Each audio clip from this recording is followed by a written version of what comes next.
Tonight, high on ice, Fort St. John Winter Festival is here. Minimum wage, low-income earners in British Columbia will get a raise. And first tariff casualty, the province backs out of a grocery rebate promise.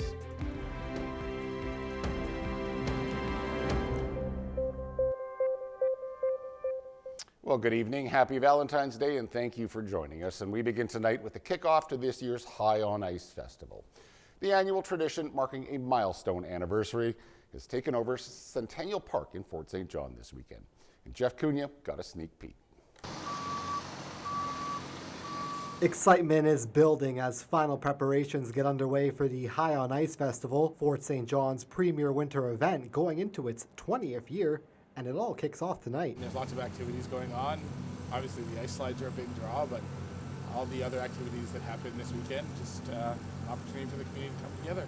Those ice slides taller than ever, compensating for last year's disappointing snowfall and warm conditions that had to see snow shipped in. Last year it was green with some grass showing through, and so a little bit colder for us, but a little bit better for the ice sculptures. This year, those ice sculptures include a fire-breathing dragon, ice-carved photo wall, and a story walk lined with sculptures inspired by Dr. Seuss's The Lorax. And there's also little chippers, actually, so kids can make something, try something, chip away at a wall. Rusler, who's been carving for over 20 years, hoping to inspire young people to keep the art form alive. I encourage them because we're all getting older and we can't do it forever, so someone new should probably take over at some point. But that's not all. The festival expanding community-wide with indoor and outdoor events from free swimming, skating, and escape rooms. It's also more accessible than ever with free BC Transit service. The festival will also be live streamed on the city's YouTube channel. We know we have a population of people that might not be able to get out of the house this weekend and still want to experience the Winter Festival, and so really an important opportunity to see what technology can bring. The optic art installation brought in from Quebec also promising to be a hit. It's an immersive light and sound experience for the whole family. The entire festival made possible with the support of local businesses and sponsors. So bundle up, come on down, and we'll see you then. The event runs until Sunday at Centennial Park, leading into BC Family Fun Day. If you don't get a chance to come out, you can catch the optic art exhibit until March 2nd. Jeff Cunha, CJDC-TV News, Fort St. John. Well, the minimum wage in British Columbia is going up later this year. Starting June 1st, the minimum wage is going up 45 cents to $17.85 per hour. The province says BC's lowest paid workers are getting a boost to keep pace with inflation. Changes made last spring to the Employment Standards Act mandates a yearly wage increase. BC's Labour Minister says those adjustments were made last year because minimum wage workers are the most vulnerable to jumps in price for living expenses like groceries, rent, and gasoline. It's the first major BC casualty of the trade war unleashed by U.S. President Donald Trump. The NDP government campaigned on giving people a $1,000 grocery rebate, but now it's cancelling that promise. BC's finance minister making the announcement ahead of next month's budget. Brenda Bailey said the economic effects are already happening even though the tariffs are not in place yet. She defended the decision, saying the impact of Trump and his threatened tariffs was just too unpredictable. Unprecedented economic times.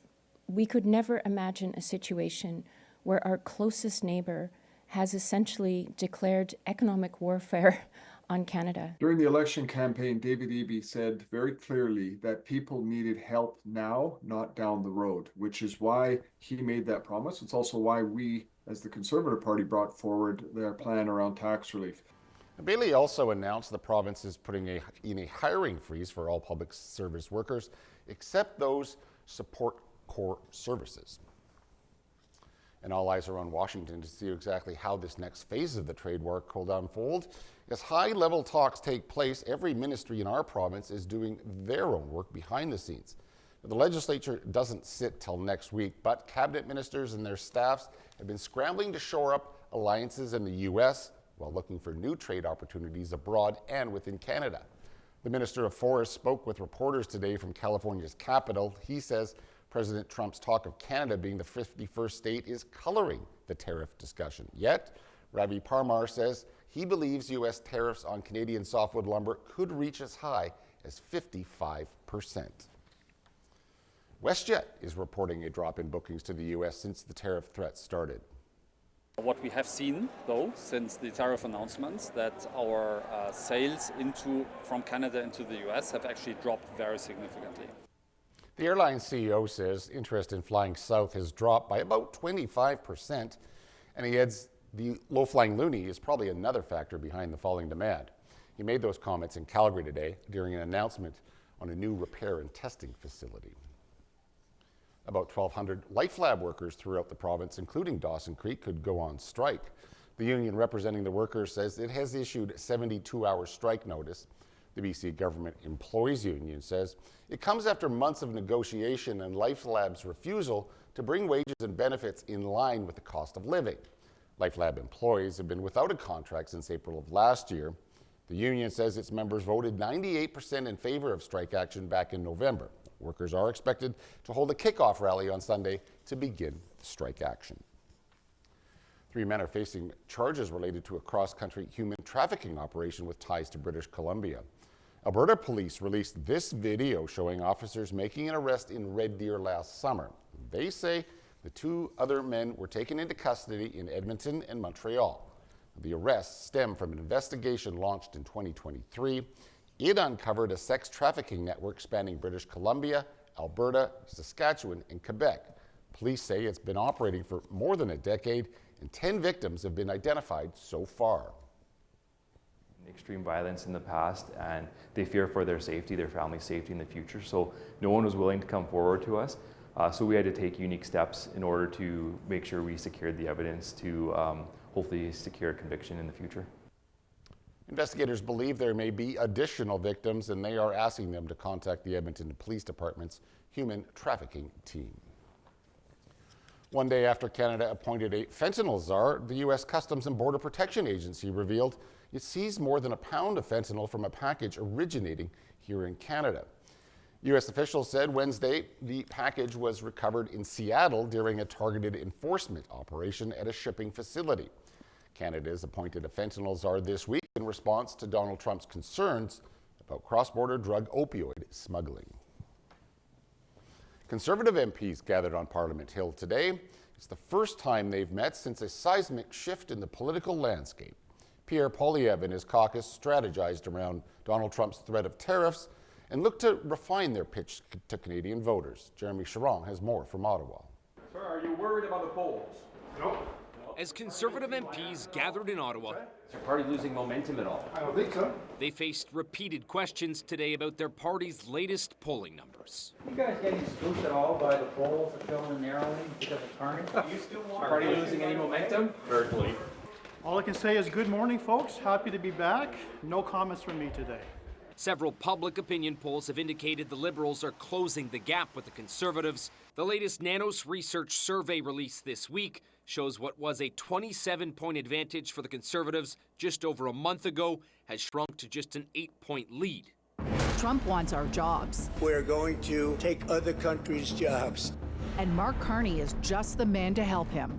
The Conservatives are also taking new aim at Mark Carney, who is the perceived front-runner in the Liberal leadership race, by targeting him in a new attack ad today. The Carney Liberal approach has made Canada more vulnerable and more dependent on the United States. This is not axing the carbon tax. There is only one party that will do that. This is a new and bigger carbon tax. We've heard lies from the Liberals about what they're going to do with the carbon tax, and Carbon Tax Carney committing to bring in a shadow carbon tax on Canadians. A carbon tax election still the focus for Conservatives, as signs point to that election coming sooner than later. An internal NDP memo obtained by CTV News this week urged candidates to be ready to head to the polls as early as March 10th, the day after the Liberals pick their next leader. Our understanding is Mark Carney is going to call an early election, so we're preparing for that. Conservative leader Pierre Poilievre will speak to a crowd of supporters tomorrow at what's being called a Canada First rally here in Ottawa, expected to be a rebrand for the Conservative campaign. Jeremy Charron, CTV News, Ottawa.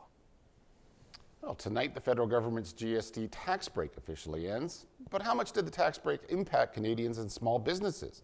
Well, according to the Canadian Federation of Independent Business, only about 5% of small businesses saw stronger sales compared to the same time last year. Janet Benedetti says from what she's seen, it didn't do much for shoppers. Some people were totally unaware. Some people just completely forgot. And then to some people they knew, but it wasn't, I don't feel that for them, they were going, oh, okay, there's no tax, let me grab some more things. The tax break did move the needle for some sectors. According to the Federation, 4% of businesses in retail and 15% in the hospitality sector saw an increase in sales. Millions in eastern Canada are digging out after a massive snowstorm hit the region, and more rough weather is on the way. It's actually pretty heavy, and as you can see, there's quite a lot of it to do. The City of Toronto says plows are still out cleaning up. 26 centimeters of snow fell at Pearson Airport. Snow clearing led to its own traffic issues yesterday, with drivers ending up stuck on a highway on-ramp. This was Toronto's largest snowfall in 3 years. Meantime, schools were closed in Montreal. More snow is expected in eastern Canada this weekend. And home insurance rates are expected to spike this year after a series of costly climate disasters. With more than $8 billion in losses, 2024 was the worst year on record for insurance payouts across Canada. CTV's Pat Ferran explains how that's putting pressure on premiums. 2024 was not a good year for many residents of Canada who had their homes either damaged or destroyed by severe weather. Natural disasters left a trail of destruction and cost the insurance industry $8.5 billion in insured losses. When claims pressures increase, there's pressures on premiums. The Insurance Bureau of Canada says between 2001 and 2010, severe weather claims amounted to $780 million a year. Now it's about 10 times that. So going from $780 million a year on average to a record-breaking year of $8.5 billion, that is a staggering increase in claims. The largest severe weather events in 2024 included the Calgary hailstorm with payouts of $3 billion, Quebec flooding $2.7 billion, the Jasper wildfire $1.1 billion, and the Toronto GTA flash floods cost insurance companies $990 million. The huge payouts are also attributed to inflation, building costs, and labor shortages. Cost of living, cost of labor, cost of parts, all of these things increasing also means increased cost of claims. The amount insurance policies may increase will differ from company to company. If you're facing an increase to try and reduce your premiums, you can bundle home and auto, increase your deductible, install loss prevention devices such as a burglar alarm or backwater valve, ask about additional discounts if you're a non-smoker, have a good credit rating, or if you're mortgage-free, and most importantly, shop around. If you're a consumer and you're getting a $500 increase in the mail, it might be time to start looking around for another company out there that hasn't been impacted the same way that your company has. While you may find cheaper insurance elsewhere, make sure you compare policies carefully, as coverage options will differ, and there could be limits if you need to make a claim. Pat Foran, CTV News. All right, stay tuned. I'll be right back with a look at your Family Day long weekend weather. But as we head to break, here's a look at today's closing market numbers.